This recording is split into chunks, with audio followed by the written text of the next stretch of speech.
Moves Like Jagger. This song was dedicated to the legendary Mick Jagger, and today we are going to take a look at his journey. Mick Jagger, an individual whose name is inextricably linked with the defiant essence of rock and roll, has dominated the field for more than half a century. In addition to influencing the musical landscape of rock, his tenure as the charismatic leader of the Rolling Stones established him as an enduring symbol of the counterculture movement. Through his commanding stage presence and unique vocal abilities, he propelled the band to international superstardom from London's burgeoning music scene. However, beyond the public eye and the admiration of a vast audience, Jagger confronted the intricacies of his private life, which was marked by a series of ups and downs, most notably his prominent relationships and the challenge of maintaining a balanced public image. Please accompany us as we reconstruct the steps taken by Jagger on his incredible journey through the realm of rock and roll. Mick Jagger, widely regarded as the quintessential frontman of rock, was born on July 26, 1943. He is a British superhuman performer, songwriter, actor, and producer with an unprecedented impact on culture and music. Since his band, the Rolling Stones, dominated the music landscape in the 1960s, Mick Jagger has continued to captivate the globe. Legend has been made of his extraordinary stage presence and distinctive vocal abilities. In his capacity as the main vocalist of the Rolling Stones, Jagger composed a number of rock and roll's most enduring hits. Their music, which combines intense emotion with unfiltered vigor, has amassed an enormous fan base and won numerous accolades. Jagger has demonstrated a multifaceted aptitude through his forays into the film industry and his entrepreneurial drive, in addition to his musical prowess. In spite of attaining immense notoriety, Jagger's private life has also been subject to scrutiny, characterized by a succession of prominent partnerships and the complexities inherent in leading a life of prominence. Similar to his music, Mick Jagger's heart hopped from one romantic relationship to the next, illustrating a man who loved with the same fervor with which he lived. Everything began during the tumultuous, freewheeling 1960s. With his well-groomed hair and a dazzling expression on his cheekbones, young Mick discovered himself embraced by Chrissy Shrimpton. She was not an ordinary girl. As the sister of the renowned model Jean Shrimpton, she was the visage that sparked 1,000 mod fashion trends. They were London's darlings, walking hand in hand while enjoying the high life, where the cameras never stopped rolling and the music never ceased. Nonetheless, their love dissipated like an overly brilliant shooting star. Mick encountered a singer by the name of Marianne Faithfull shortly thereafter. Having a golden voice and irises to match, she was more than a mere inspiration for Mick. Rather, she reflected his own ardent creativity. They created memories and music together, but even the most tender melodies eventually came to an end. Their separation was the subject of much conversation. It represented a romance that had reached its pinnacle but ultimately needed to descend. Following her was Bianca Perez Mora Macias. Mick Jagger's matrimonial union with Bianca Perez Mora Macias served as a symbol of the rock and roll way of life that he personified. Their courtship became immediate fodder for the press, which was captivated by the union of the Rolling Stones' defiant lead vocalist and the Nicaraguan-born beauty after they first met in 1970. Their extravagant nuptials took place on May 12, 1971, in Saint-Tropez, against the backdrop of the sun-drenched French Riviera. A who's who of the era's cultural icons, including personalities and band members, were in attendance to witness the union of two of the most discussed figures of the era. Bianca became an immediate fashion icon while pregnant and radiant in a white Yves Saint Laurent suit. The couple's photograph outside the town hall became an enduring emblem of rock and roll extravagance in the 1970s. However, notwithstanding the pristine exterior, their matrimonial union was rife with difficulties. The relationship was strained by Jagger's incessant touring schedule with the Rolling Stones and the temptations that accompanied it. Bianca established her own reputation as an advocate for humanitarian causes after becoming a fixture of the international jet-set scene, despite being frequently left to her own devices. The couple's outward appearances frequently obscured the underlying tensions. the subsequent years of interviews with Bianca would unveil a narrative of solitude and disregard, which stood in stark contrast to the opulent lifestyle that the general public assumed. The fact that Jagger was unfaithful was widely known, and the tabloids delighted in reporting on his exploits to add credence to the rumor that his marriage was in trouble. Their 1978 divorce, which was characterized by a contentious legal battle that was closely followed by the world, was as publicized as their wedding. The quote, "My marriage ended on my wedding day," which Bianca infamously uttered, encapsulated the disillusionment of their relationship. The separation of the couple contributed to the legend encircling Mick Jagger, a man whose private life was equally turbulent and passionate as the music he produced. His romantic pursuits were not thwarted by the dissolution of his marriage to Bianca. Rather, it marked the beginning of a fresh phase in his illustrious personal history. Accounts concerning the causes of their divorce were abundant. There was speculation that the union was never founded on love, but rather on image and convenience, a calculated maneuver within the celebrity chessboard. As for whispers regarding secret deals and clandestine agreements, there was no concrete evidence to support these rumors. Following her divorce, Bianca persistently pursued her ambitions, assuming the role of an outspoken advocate for human rights and an environmentalist.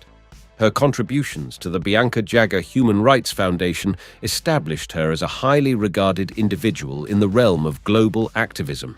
Her influence extends beyond the matrimonial union with Jagger. Regarding Mick, his romantic life continued to be a topic of widespread public interest. Divorce and matrimony were subjects he infrequently deliberated upon, preferring to keep his private life shrouded in mystique, which has consistently defined his off-stage persona. As the 1980s approached, Jerry Hall gave Mick's heart a renewed pulse. She was a Texan model whose smile could illuminate the darkest alley in London, and whose hair was as golden as the midday sun. Although it turned out otherwise, they exchanged vows beneath the Bali sun in a ceremony that was both heartfelt and exotic. However, the law did not agree. The love life of Mick and Jerry was marked by ups and downs, and the couple had 4 children: Gabriel, Elizabeth, James, and Georgia May. They had been regarded as the epitome of a rock celebrity family, but as the saying goes, even images fade, and by the end of the new millennium, they had separated. Amidst everything, Mick was, in essence, a father multiple times over. Caris, his firstborn child with actress Marsha Hunt, was an enchanting melody that entered his existence. Lucas, his son with Luciana Gimenez, a Brazilian model, followed suit. His arrival marked the conclusion of his relationship with Jerry. Devereaux, the youngest Rolling Stone, was accompanied by ballerina Melanie Hamrick. Each of the love tales that have woven Mick's life together with its vibrant hues has been a tapestry of his life. He has always loved truthfully, albeit violently at times. His personal life has been equally as public as his concerts, and he has never concealed the happiness or sorrow that accompanied each. Mick's voyage was also fraught with obstacles. His wild parties were once the stuff of legends, the kind where drinks flowed freely, music blared ceaselessly, and the crowd was a blur of swaying bodies. However, in 1967, one such party at Keith Richards' residence became excessively boisterous, prompting law enforcement to arrive. Mick, who was facing a 3-month sentence, was incarcerated. Although it was a bit of a fright, his successful appeal was due to astute legal counsel and a little bit of good fortune. Mick had additional legal issues as well. A second arrest occurred in the late 1960s, this time involving his fiancée Marianne Faithfull, and a third occurred in 1972, subsequent to a dispute with a photographer. Mick, you see, was a member of that perilous rock and roll milieu where living on the edge was an everyday occurrence. Mick's difficulties were no longer limited to the authorities. Substance abuse and an antisocial disposition characterized his disposition. Neither was he modest about it. He experimented with substances ranging from LSD to narcotics. However, the plot takes an unexpected turn when Jerry Hall entered his life. She had no interest in it. She made everything clear: tidy up or she would be removed. That is precisely what worked. Seeing what he might lose, Mick possibly made the decision to quit the habit. Although it was difficult, the alternative was to bid farewell to Jerry. He led a hedonistic lifestyle that encompassed everything, not just narcotics. With an ever-expanding social calendar and a romantic life that surpassed the plotlines of mystery novels, the man attracted chaos like nothing. Throughout the course of his musical career, Mick Jagger experienced a profound spiritual transformation. Like his musical career, his spiritual voyage has been eclectic. During his youth, he belonged to the Church of England, which is a fairly typical occurrence for children in Britain. Nonetheless, due to the unexpected ways in which love compels one to act, he changed his faith to Catholicism after wedlock with Bianca. Mick later strolled in seclusion, discovering tranquility and solace in the mantras and principles of Buddhism. Envision him, the legendary figure in rock and roll, seated alongside Buddhist monks as they meditated each morning, engrossed in the cadence of ancient words. However, Mick has never been one to perform a single song. Additionally, he perused Richard Dawkins' The God Delusion and found himself nodding in agreement. It appears that the immense marvels of the universe preoccupy him more than the concept of a singular divine being. He believes that dying and battling for religious principles is the worst kind of conflict. We will now examine the musical career of Mick Jagger. Mick Jagger's musical career commenced well in advance of his widespread recognition. During the 1950s, he was an ordinary child who cherished music. He met Keith Richards at Wentworth Primary School. However, their initial camaraderie waned due to their subsequent enrollment in separate educational institutions. Their combined enthusiasm for rock and roll was not reignited until a fortuitous reunion at a train station in 1961. They formed a connection over Chuck Berry and Muddy Waters albums. They were united by their passion for rhythm and blues, and this reunion would serve as the impetus for something considerably more substantial. Through Mick's magnetic vocal and Keith's unwavering commitment to the guitar, the duo embarked on a trajectory that would fundamentally alter the course of rock and roll. Prior to his notoriety, Mick was a student at the London School of Economics, an academic trajectory that was notably dissimilar to the cocky public image he would later embody. It is nearly ludicrous to consider Jagger, the rock legend, an economics student, but it was during this time that he assembled the remaining members of the Rolling Stones. The Rolling Stones were formed during these formative years on account of a shared flat and numerous late evenings. In addition to Mick and Keith, Brian Jones, Charlie Watts, Bill Wyman, and Ian Stewart formed an ensemble that would subsequently become emblematic of the defiant essence of rock. The band established their initial official composition in 1962, and they rapidly gained recognition through performances at renowned venues such as the Marquee Club in London. Conversely, his existence revolved around the amalgamation of blues and rock, the tormenting of guitar strings against the backdrop of a culture-evolving society. It was through enthralling performances in dilapidated venues that one of the greatest rock and roll bands in the world came into existence. Alexis Korner and Cyril Davies may not be ubiquitous names today, but they were crucial in Mick's early years.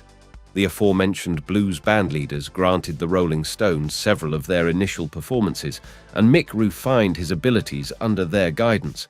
It is arguable that the Mick Jagger that exists today might not have been possible without the impact of these British blues pioneers. The band adopted the stage moniker The Rolling Stones in reference to the Muddy Waters track Rollin' Stone. As their reputation grew, they began to perform at venues such as the Crawdaddy Club. At this juncture, they captured the interest of manager Andrew Loog Oldham, who recognized their unbridled vitality and extraordinary potential. Oldham played a crucial role in the formation of their antagonistic persona, which stood in stark contrast to the refined persona of the Beatles. The Stones were consistently marketed as the rebellious alternative, and this image has endured. Additionally, Oldham inspired the group to begin composing their own music, which resulted in the legendary songwriting partnership between Jagger and Richards. Ultimately, their original compositions propelled the Rolling Stones from the status of a covers band to that of a dominant musical force. The band's inaugural single, Not Fade Away, a cover of a Buddy Holly track that exemplified their fusion of rock and blues, was released in 1964. Commercially successful and comprising of blues cover songs and one Jagger Richards original, their self-titled debut album cemented their position on the British music scene. Certain individuals posited that their abrupt ascent to prominence was illusory, hypothesizing that it had been orchestrated by music industry magnates with the intention of establishing a rival to the Beatles. Nevertheless, these conjectures were largely disregarded in light of the band's evident musical prowess and an ever-expanding following. The Rolling Stones gained prominence rapidly due to the intensity of their live performances. Being frequently characterized as mesmerizing and subtly menacing, Jagger's dynamic stage presence helped solidify his status as one of the most iconic frontmen in the history of rock.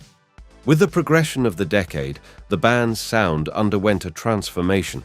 Their early blues approach started to amalgamate with the psychedelic influences that characterized the era. Released in 1966, albums such as Aftermath and Between the Buttons exemplified this transition by incorporating a wider variety of instruments and more intricate arrangements. The Stones' trajectory took a significant turn with the release of Aftermath. It was their first album wholly composed of original material, with a significant portion of it showcasing the developing songwriting abilities of Jagger and Richards. Social commentaries such as Under My Thumb and Mother's Little Helper encapsulated the shifting mores and tensions of the time.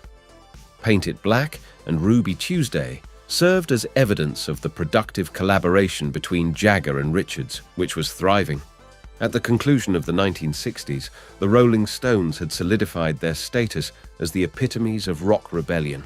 A consequence of the heightened intensity of their music, their lyrics frequently mirrored the social and cultural transformations of the era. However, their music was not the only thing that was stretching boundaries. Mick's stage presentations were unparalleled in nature. The legendary Jagger stride was characterized by pouty lips and gyrating hips. Attracting audiences into a tumultuous, nearly hypnotic state, he embodied the band's live performances. Intentionally and unintentionally, the Stones fostered controversy with this potent mixture of success. Their perilous reputation was not a facade, but rather an everyday way of life that frequently brought them into unfavorable news articles. Unusual fan hypotheses emerged regarding the band's music throughout this time period. The psychedelic sound and surreal imagery of Their Satanic Majesty's Request, 1967, contributed to the spread of rumors that the band was experimenting with the supernatural. With the release of Sympathy for the Devil, a song that some interpreted as a literal homage to Lucifer, this speculation achieved its zenith. Unable to completely debunk these rumors, the Stones possibly delighted in the aura of mystique they generated. Additionally, it was a period of self-development for Jagger. His association with the icon Marianne Faithfull received considerable media attention. Faithfull was frequently credited with influencing the band's manner and sound, especially with the co-wrote As Tears Go By, which she composed alongside Jagger and Richards, and is hauntingly beautiful.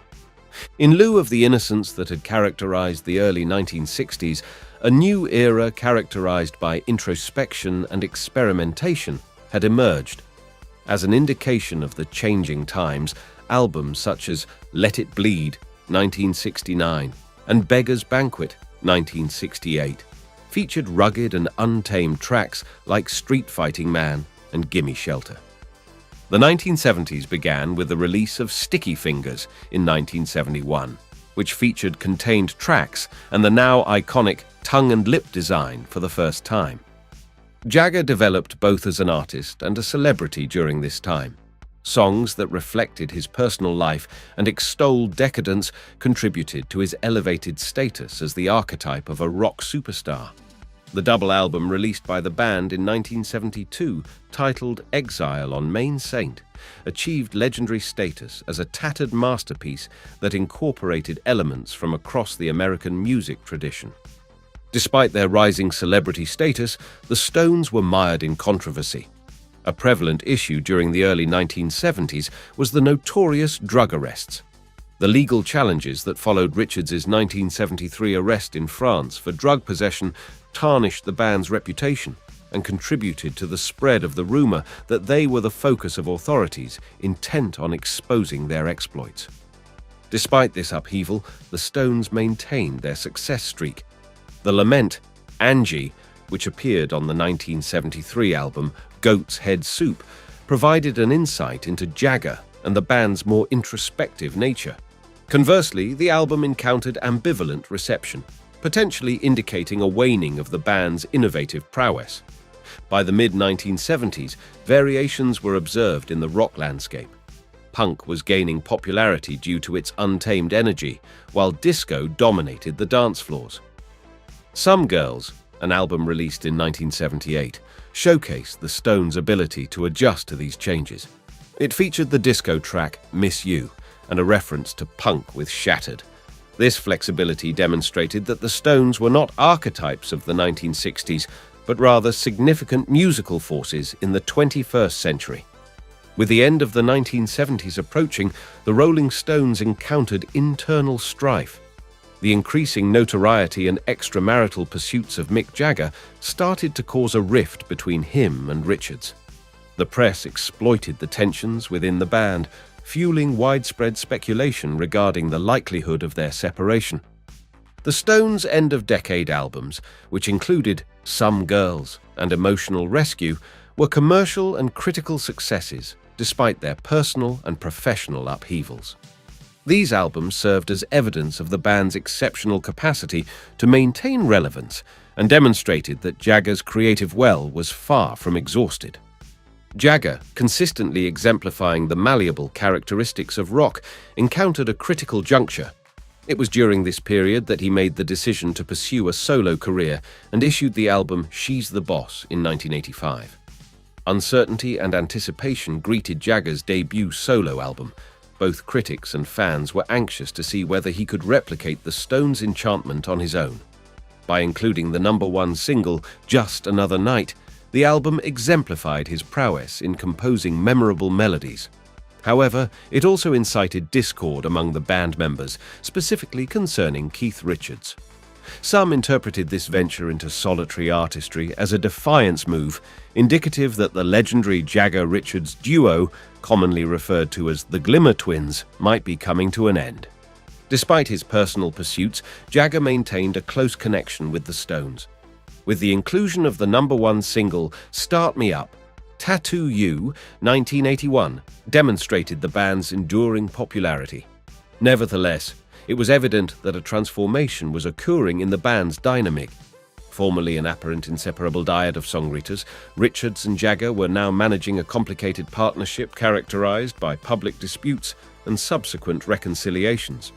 The tabloids seized upon this tension, generating conjecture that the band was approaching dissolution. Notwithstanding these obstacles, Jagger's solo career was progressing rapidly.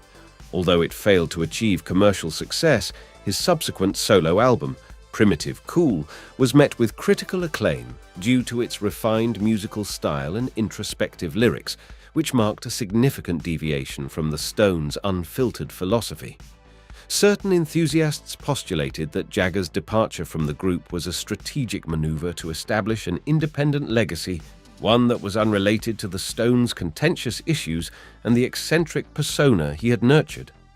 In spite of band tensions and individual endeavors, the Rolling Stones persisted in their tour, captivating enormous audiences and affirming the integrity of their collective mystique. Constantly enthralling, Jagger's stage presence remained unchanged throughout the live performances. Despite the rumors of discord, the tours served as a reminder of the band's longevity and their uncanny ability to unite followers. With the advent of a new musical genre, Jagger and the Rolling Stones entered a new era of music in the 1990s. During that period, they would be required to reinvent themselves and reassert their significance in a constantly evolving musical environment.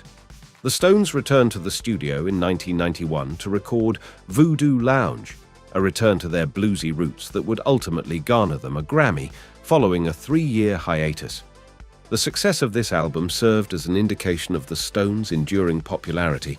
and was interpreted by many as a revival, despite the fact that they had never truly disappeared. It demonstrated that despite shifts in musical trends, the Stones were still capable of encapsulating the zeitgeist. During this time, Jagger, who was in his late 40s at the time, continued to perform with the juvenile confidence that had come to symbolize his persona. The Stones' tours set new records for revenue, with the Voodoo Lounge Tour reaching that status as the most profitable tour of any artist at the time. Jagger continued to captivate audiences the size of stadiums with renewed intensity. Ahead of the turn of the millennium, the Rolling Stones continued to perform at an unrelenting rate. Bridges to Babylon was their 1997 album, during which time they experimented with new styles and producers. Although the album was met with a varied reception, it exemplified the band's readiness to explore new territory and adjust to the prevailing musical environment. The Stones were gradually relinquishing the rumors that had previously adhered to them like a second skin in favor of a more direct account of their survival and longevity. Each subsequent studio album and tour contributed to the band's legendary status. The band commemorated its 40th anniversary in 2002 with the release of 40 Licks, a compilation of the group's greatest hits that also included brand new tracks. It demonstrated that Jagger and his colleagues were still capable of producing hits, as Don't Stop and Keys to Your Love served as evidence of the band's enduring popularity. The accompanying tour, known as the Licks Tour, entailed performances in crowded stadiums across the globe. The personal accomplishments of Mick Jagger were also emphasized during this period. During 2003, Sir Michael Philip Jagger was knighted in recognition of his services to music.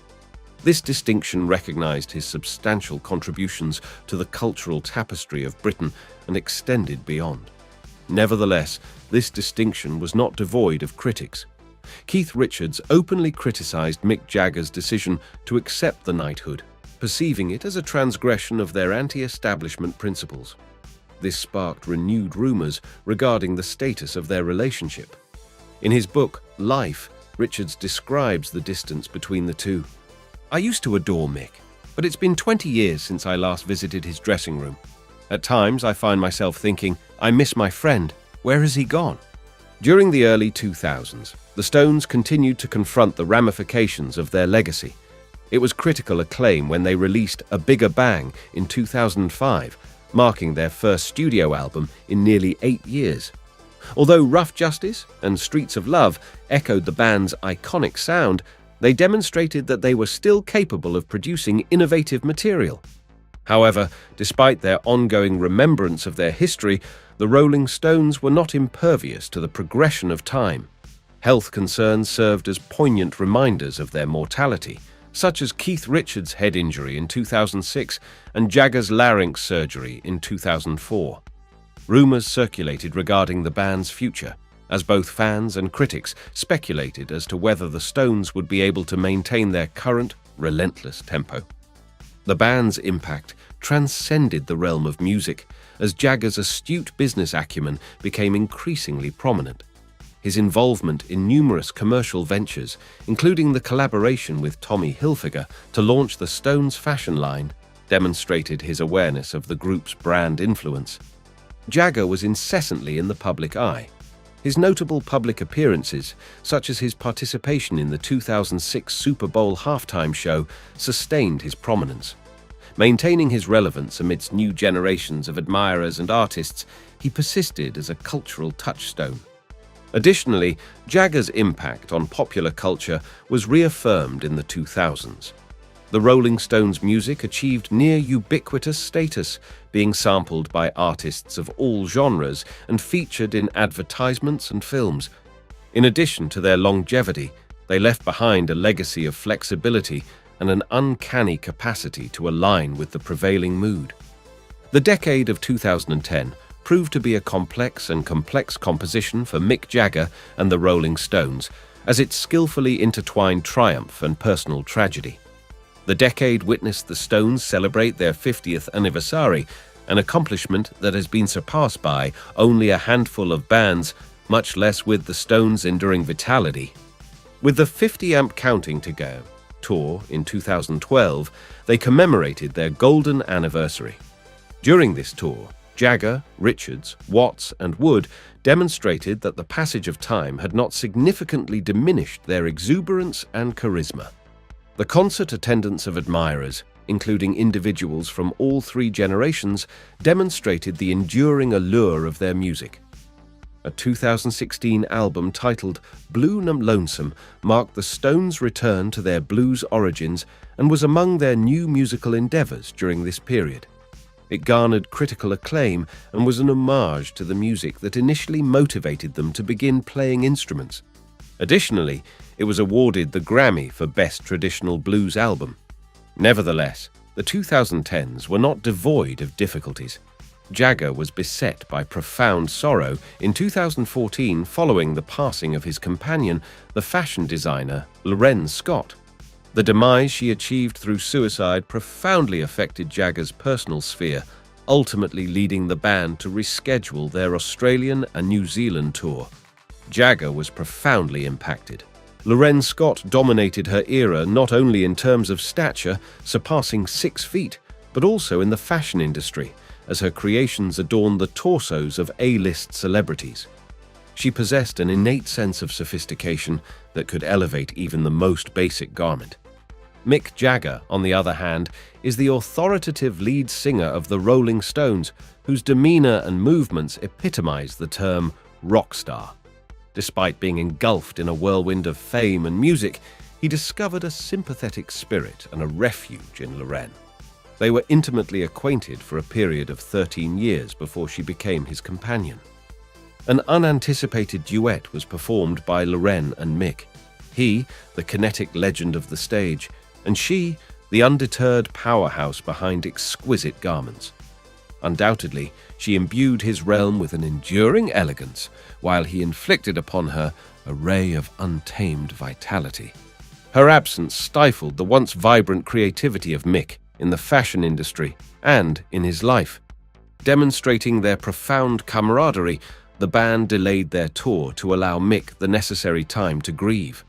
Jagger's performances were as enthralling as ever when they resumed.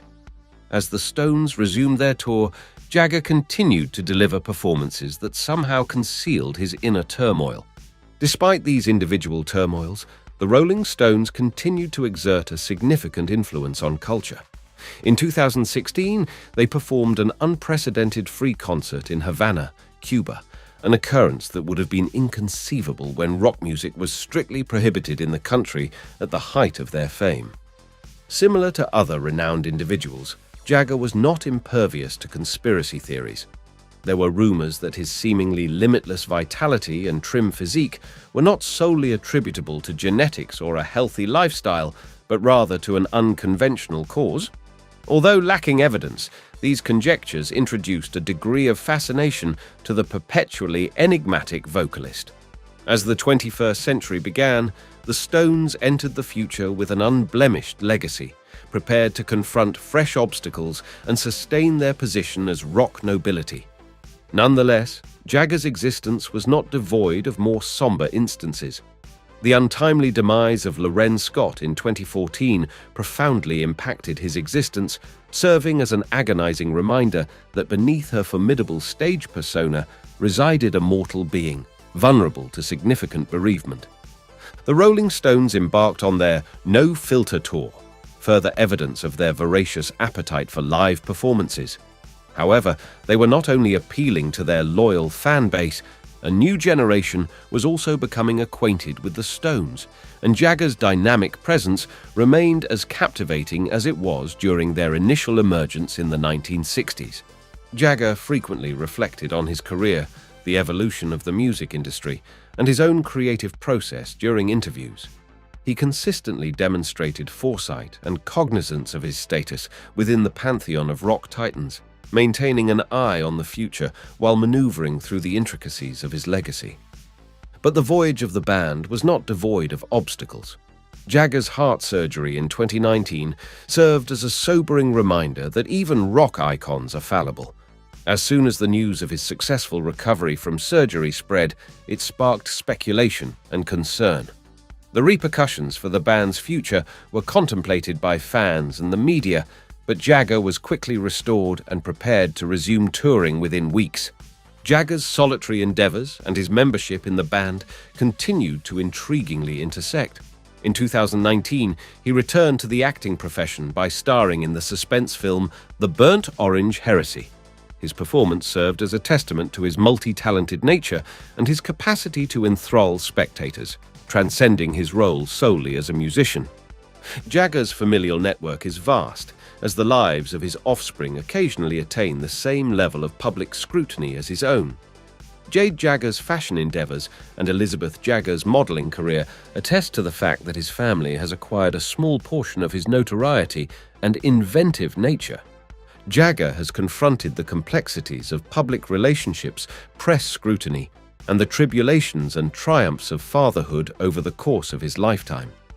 The public's fascination with his personal life has persisted, mirroring the dynamic and multifaceted nature of his professional life and his relationships with his offspring and partners. However, despite the widespread interest in his private life, Mick Jagger has seldom permitted this scrutiny to diminish the quality of his music. Under Jagger's leadership, the Rolling Stones have maintained an unwavering commitment to their craft, as evidenced by the continued success of their tours and albums, which continue to attract large audiences and receive critical acclaim.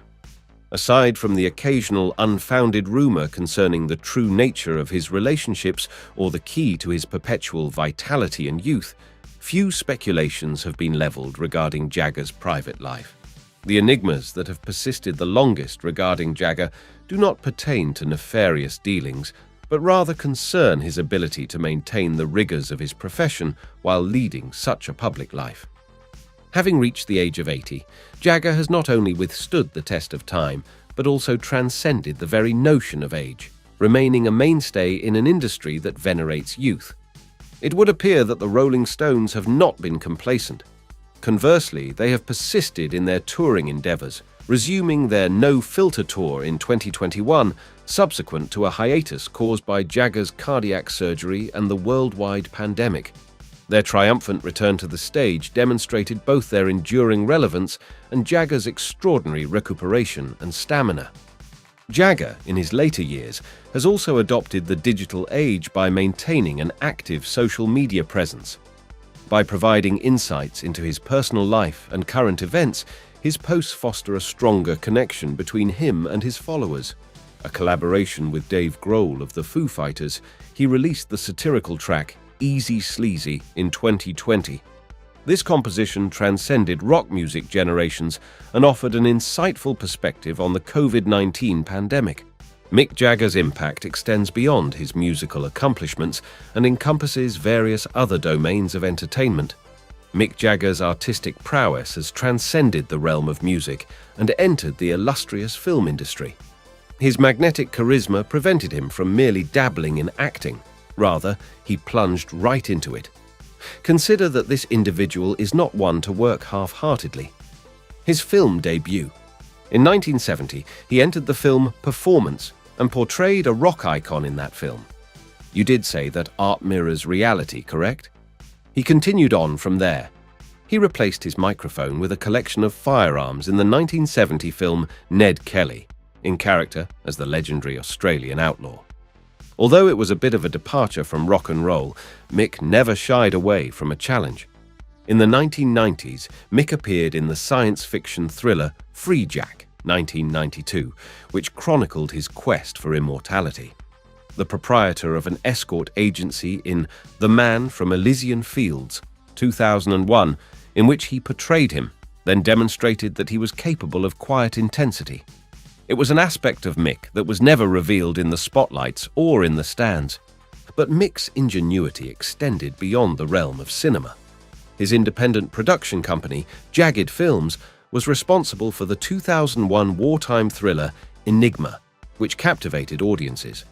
Not to mention The Women, 2008, in which he served as the producer rather than the protagonist, but imbued the film with his signature. Mick imparted the same unfiltered vitality to films via these roles and undertakings as he did to his music. Although Mick Jagger is best known for his legendary moves and vocals, his filmography demonstrates that he is more than just a rock and roll icon. Mick Jagger not only established himself in the entertainment industry, but also entered the business world with the astuteness of an accomplished entrepreneur. He realized that the sparkle of show business is not solely comprised of applause, but also of agreements negotiated in the background. He then donned a business suit and commenced his duties. Jagger ventured into the realm of fashion, capitalizing on his association with fashion icons and his rock star persona. Akin to his melodies, but with a contemporary spin, he invested in real estate and played his cards right in the property market. Envision Mick augmenting his empire beyond the stage by making decisions not only in the studio, but also in the boardroom. However, Mick's commercial interests extended beyond tangible goods. He also possesses a keen understanding of the digital realm. His involvement in technological ventures is as innovative as his music was in its infancy. Recognizing the equal importance of the physical and digital stages, he has adopted the internet age. Mick Jagger's entrepreneurial pursuits span real estate, technology, fashion, and real estate, all of which reflect the same audacity and ingenuity that characterized his music career. Activism and philanthropy are also impacted by Jagger's fame. His advocacy for music and the arts, in addition to his support for environmental causes, has firmly established him as a conscientious participant in the global dialogue. His stance on climate change has been resolute, and he has utilized his platform to bring attention to this crucial matter. Jagger has advocated for activism among his extensive fan base to combat climate change and supported international movements in this regard. During periods of catastrophe, Jagger has been quick to offer assistance. He and the Stones have participated in relief concerts, including the 12-12-12 concert for Hurricane Sandy relief and the concert for New York City following the September 11 assaults. These occasions not only generated considerable financial resources for the affected individuals, but also functioned as a symbol of optimism and unity amidst challenging circumstances. Additionally, education has been affected by Jagger's philanthropic influence.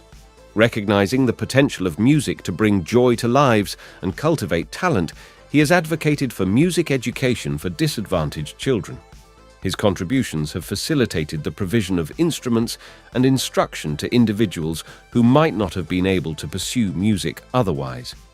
Although certain enthusiasts speculatively regard his physical prowess as stemming from an extraordinary genetic heritage or secret elixirs, it appears that his remarkable strength is the result of a conscientious way of life, unwavering dedication to his work, and an exceptional spirit.